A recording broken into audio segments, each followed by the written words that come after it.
for me, anyway, it's different for everybody, but for me, the first few weeks was because you just throw up all the time and feel so nauseous. Really? Yeah. That's their big secret? We made something that makes you throw up? And who knows? You lose weight. No. It's not a sin to use Ozempic if you have a weight problem.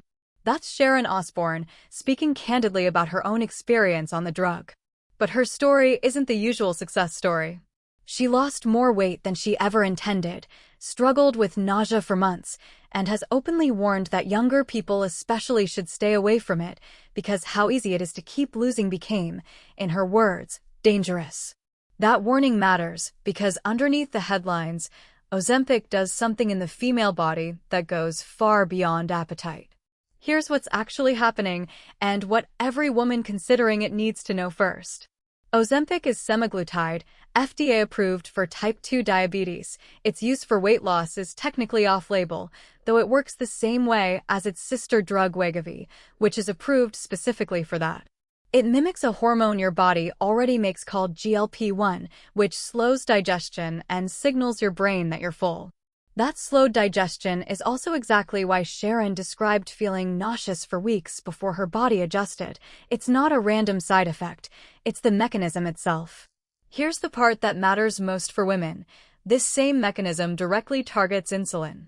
And if you've watched our videos on PMOS, you already know insulin resistance is the engine behind a huge share of women's hormone symptoms, which is exactly why this drug's effects reach so far past weight. Do you ask specifically whether it's being prescribed for diabetes, weight, or off-label for PMOS/insulin resistance? The reasoning changes what monitoring you'll need. Do you use a backup or non-oral birth control method if you're sexually active and not trying to conceive, given the absorption concern? Do you pair it with strength training? Rapid weight loss on GLP-1s pulls from muscle as well as fat, and resistance training is the main defense against that. Don't assume it's a PMS cure. It targets insulin, one piece of the mechanism, not androgens, not the underlying condition itself. Don't chase the number down once you've hit your goal. Sharon Osbourne's own account of losing more than she meant to, and struggling to stop, is exactly why ongoing monitoring with a doctor matters, not a one-time prescription and no follow-up. Don't go in without blood work. If PMOS is the real driver, your fasting insulin and home IR from our last video are exactly what a doctor should be checking before and during treatment.